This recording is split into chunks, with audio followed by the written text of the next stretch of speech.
yarafise mushiki wacu yarafise n'abandi akuringa abatoyi biwe mukobora rero ntitwamuze tumwanga n'Imana yamukunze kuturenza rero nta byinshi ndi buvuge reka tumusabira aronkere ibikiro bidashira byiza kandi uko bimeze kose tubikesha Imana.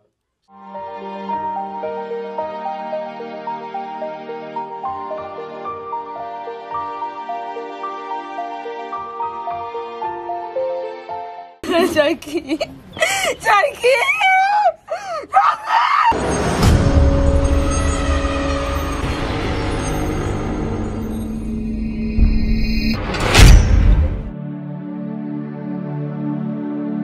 Abakunzi ba Buja TV turabaramukije muhereye mwese abari abatarenga mu Burundi abari kure y'igihugu tugira tubasabe mubande mukora subscribe na notification kugira mandanye muna makuru abakinyi ba Mareresi nababwiye yuko ngira ntangure kuzanda ba makuru abakinyi ba Mareresi amakuru atandukanye kuri no munsi dufise amakuru ababaje cyane gose ariko nta kundi no kwihangana nibwo buzima tubayeho ku isi turi ahantu bita ku mpanda tukaba twagiye mu gushingurana iteka umukobwa asanzwe akina Mareresi akaba ari umukunzi wacu umukobwa mwiza cyane ahora akina neza muno mwanya ko nababwiye ko Jesse Simon ngiranze ndaba makuru abakinyi ba Mareresi uyu munsi nahishikiye ngira ndaba makuru Mumveti Jacqueline Yarinde yakoze iki muri filme yarasanzwe ari umukinyi wa Mareresi yaramaze gukina filme nyinshi yakina neza beshi muramwibuka kuri filme yaramaze gukina ari filme twegehemu yaramaze gukinisha kuje kuri YouTube kayibona muno mwanya turi kumwe n'umwe mu bari basanzwe bigana canke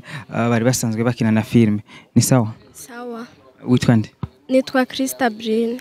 Christabline. Jacqueline mu bamwari muhuriye. Jacqueline twigana ku ishuri yari doyenne. Nitwiga mu ishuri rimwe gusa yari doyenne ku ishuri aho nigira.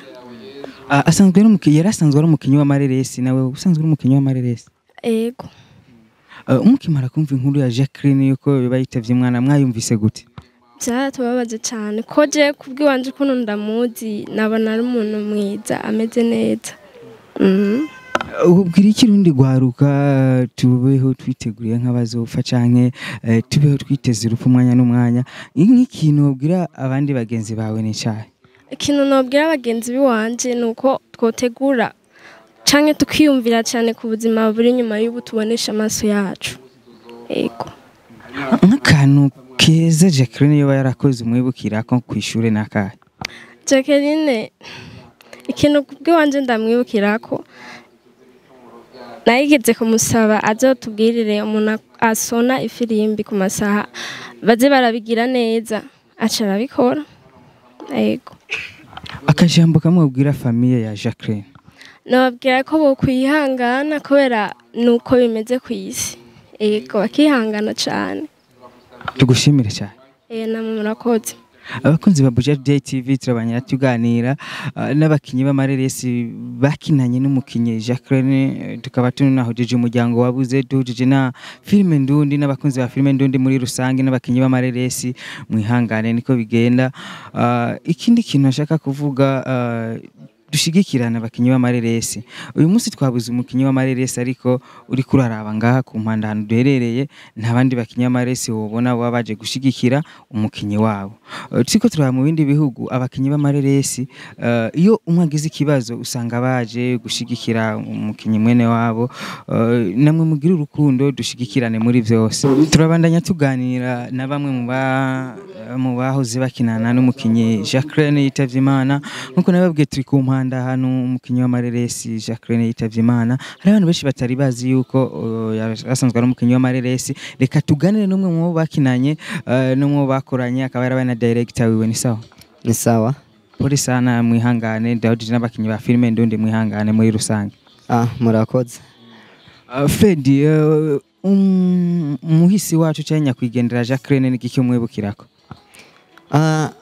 Ico namwibukirako nuko yari umunyeshure wanje mwiza yari umukinyi nakunda cyane mu bakinyi nari mfise beza novuga ati twanatanguranye twari tumaranye igihe kinini Jacqueline arimwo.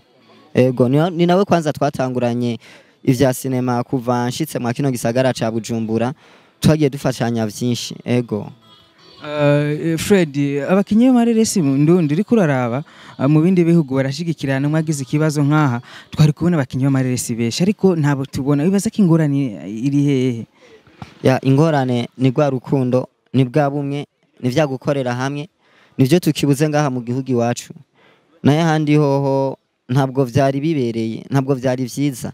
Iki cari ikibazo ego nka krebe turahomvye nk'abakinyi ba filme muri rusangi, si twe twenyene duhomvye n'abakinyi bose mu Burundi, ni entertainment yose yo mu Burundi ihomvye. Unaretse abakinyi ba filme gusa hari hakwiye kuba hari n'abandi bantu baba baririmbyi abakomedie, twese twari tukwiye kuba turi umuryango umwe agize ikibazo tukumva ko ari cacu.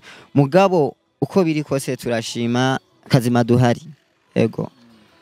Fred, ndagushimire cyane nk'akajambo ubwira abakunzi ba filme ndundi kugira baze barashigikirana mu gihe habaye ingorane canke mu gihe habaye kankizi.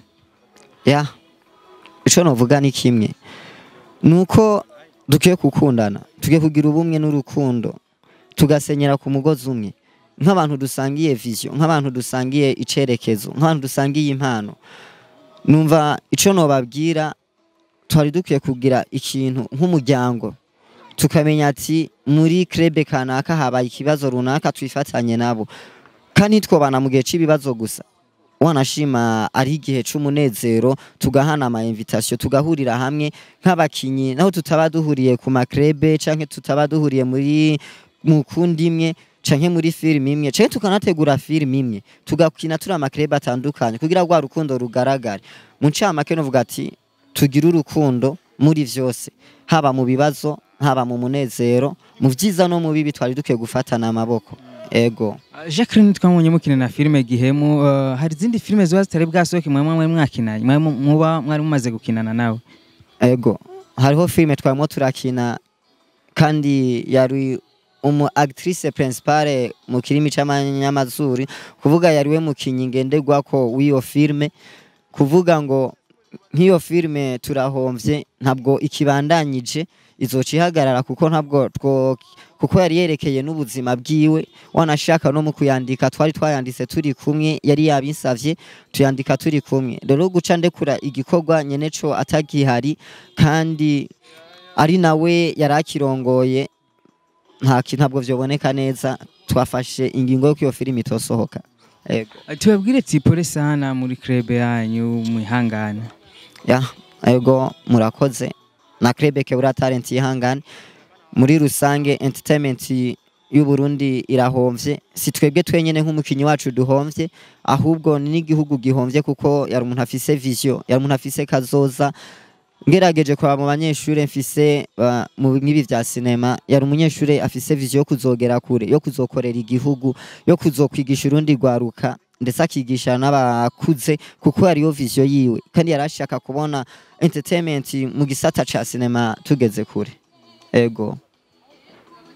Tugushimire cyane. Ego murakoze. Tubandanya tuganira na bamwe mu basanzwe bafise ikintu bakora muri filme. Muno mwanya turi kumwe n'umu director, editor, cameraman asanzwe akora byinshi. Tukagira tuganire nawe atubwire ukuntu yakiye inkuru yo mubabaro yo mukinyi Jacqueline yitavye Imana.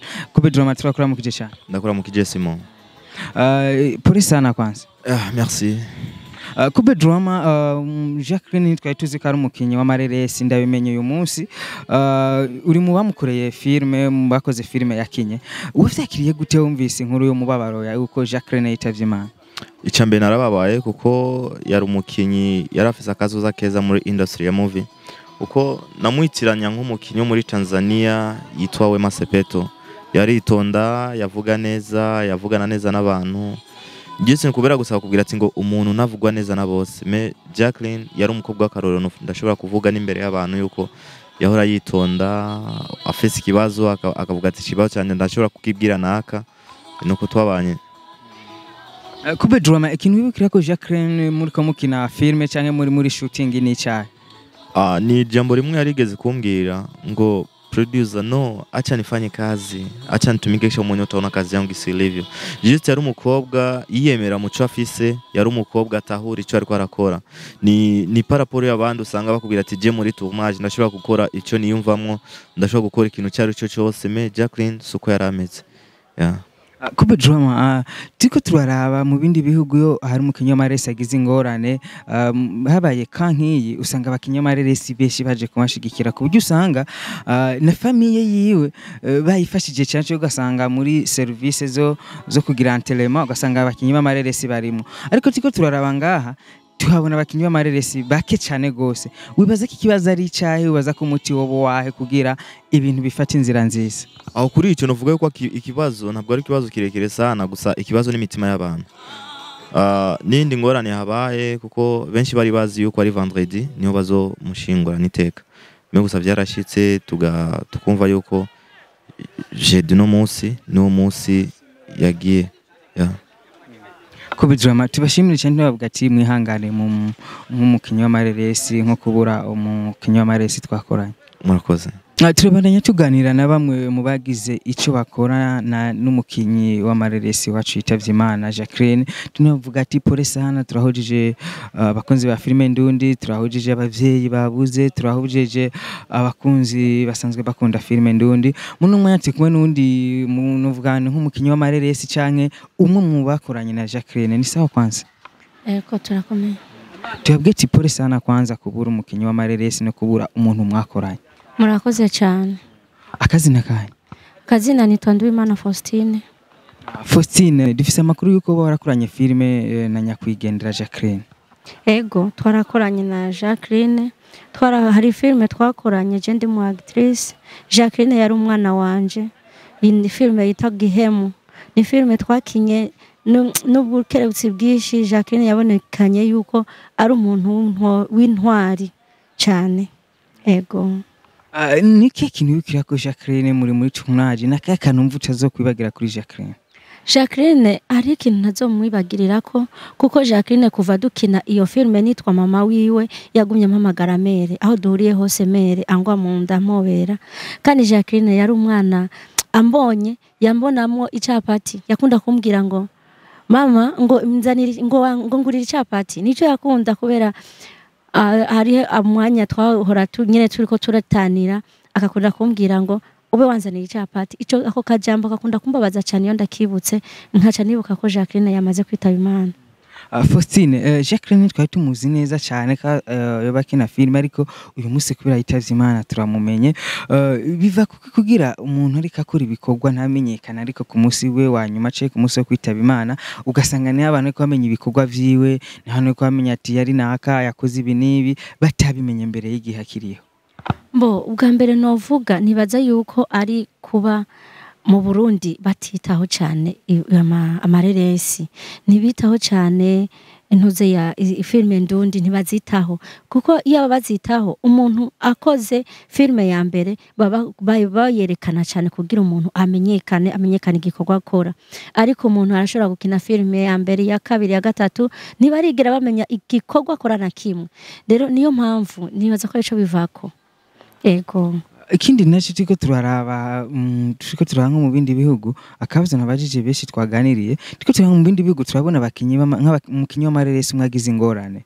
tiko turaraba hafi yacu mu Rwanda muri Tanzania umukinyi w'amareresi agize ingorane usanga hafi y'abakinyi bakina muri ico gihugu bose baje kumushigikira baje kwifatanya n'umuryango wabuze ariko ngati ko turaraba twabonye abakinyi bake cyane gose wibaza ko habuze iki kugira mu gihe habaye ikibazo nk'iki tubone bwa bumwe bw'abakinyi b'amareresi baje gushigikira umuryango wabuze canke baje gushigikira umwe mu bo baba basanzwe bakorana icambere novuga ngira kubera ingorane yahabaye ko twese twaye tuzi ko amaziko ari vendredi ejo ku munsi wa gatanu ariko mu gitondo nakiriye message ngo burya amaziko no munsi wa kane byatugoye cyane natwebwe mu kugira tuze kwabaye kwigora kubera kurazi yuko abantu kira muntu wese afise imirimo itandukanye harige sizero abonye iyo message aba yamaze gushaka undi murimo ugaca usanga imyiteguro ntimworoheye nibaza yuko ari ico gituma kubera ko kugira baboneke nka groupe baja hamwe bakiyungunganya bakarondera n'ikintu kibafasha kugira ngo bashike aho hantu baboneka nka abagize groupe runaka ariko benshi twese twaje tutiteguye kubera ko twari tuzi uwo munsi weje ku munsi wa gatanu. Ego hari ibindi bikorwa mwari mwakuranye na Jacqueline na nyakwigendera Jacqueline byo batari bwasohoke? Ego hariho ama filme zitarasohoka. Hariho ni filme yari umu actrice wenyene yari yesigaje nk'amasena ngahe kugira ngo izihere ariko ubu gushika mwanya n'isaha bigenze uko nyene sinzi nyene ko nabizogenda. Mwasha kuzo mu difiyo filme igasohoka canke muca muyihagarika?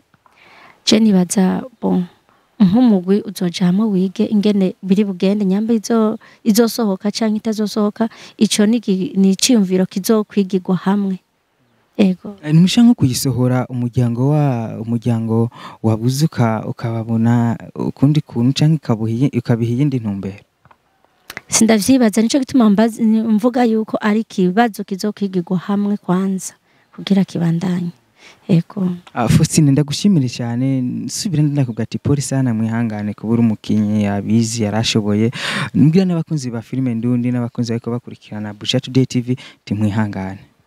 Murakoze cyane murakoze kandi jewe byukuri nka Faustine mbabaye nkuko mbuze umukinyi twakorana mbabaye kandi nkuko mbuze nk'umwana w'iwanje ko Jacqueline namufata nk'umwana wanje kuko n'urukundo yaramfise ko kuri jewe yarameze nk'umwana w'iwanje vraiment nukuri murakoze Imana ibahezagire cyane. Turabashimiye cyane twizere yuko nundi mwanya tuzosa kuganira namwe canke tuzosa kubabaza ati ya filme vyagenze gute twizere ko muzoduha kanya tuganire cye muduha amakuru. Ego cyane murakoze. Ndabashimire cyane. Se murakoze cyane namwe. Ndabashimiye cyane mwe bwese mwadukurikiranye nababwitiri ku mpanda ahantu twagiye guherekeza umukinyi w'amareresi Jacqueline n'umukinyi yakinye filme nyinshi harimo iyo bitwa Gihemu niyo novuga je namumenye ko murashaka mwamenye mu zindi nkabambwiye abakunzi ba filme ndundi iti mwihangane turabuze umukinyi twarumvise byinshi kuri nyakwigendera wacu ariko ikiri imbere no kumushira mu maboko y'Imana no kumuherekeza neza agashikira ahera cyane tukazohurirayo nkuko bavuga ati aheza mu ijuru tuzohurirayo twese. Nizire yuko mwakurikanye ikiganiro ego mwababaye ariko no kwihangana no kuvyakira nakundi nikisimera mukamwari kumwe na Simon Pro behind camera tukumwe na Fibat. Nizere yuko ubandanye kurikirana amakuru y'abakinyi b'amaresi kuri Buja Today TV. Ngwanda gusaba ukata subscribe na notification ubikora ubunyene kugira ejo canke ijya ejo nzobandanye ndagwa amakuru y'abakinyi b'amaresi. Ndabashimiye cyane.